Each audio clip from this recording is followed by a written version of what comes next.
అందరికీ నమస్కారం. ఈరోజు జూలై 1, 2024 భారతదేశ వ్యాప్తంగా నూతన క్రిమినల్ చట్టాలు ఆచరణలోకి వచ్చిన సందర్భంగా ఈ క్రిమినల్ చట్టాల్లోని కొన్ని ముఖ్యమైన అంశాలు ఈరోజు మనం తెలుసుకుందాం. ఈ క్రిమినల్ చట్టాల ముఖ్య ఉద్దేశం ఏంటంటే సత్వర న్యాయం అందరికీ చేరే విధంగా వీటిని రూపొందించడం జరిగింది. గౌరవ రాష్ట్రపతి గారు 25 డిసెంబర్ 2023న ఈ చట్టాలపైన సంతకం చేసి గెజెట్ రూపంలో విడుదల చేయడం జరిగింది. మరి ఈ రోజు నుంచి ఇవి ఆచరణలోకి వస్తున్న సందర్భంగా కొన్ని ముఖ్యమైన విషయాలు మనం తెలుసుకుందాం. ఇందులో భాగంగా ముఖ్యంగా మనం తెలుసుకోవాల్సిన విషయం ఏంటంటే ఎవరైతే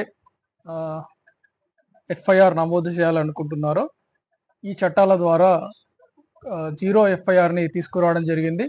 సో దేశవ్యాప్తంగా ఎక్కడి నుంచైనా మనం ఏ పోలీస్ స్టేషన్ పరిధిలో అయినా కేసు పెట్టి దాన్ని ఎఫ్ఐఆర్ నమోదుగా చేయడానికి ఈ చట్టాలు అవకాశం కల్పిస్తూ ఉన్నాయి.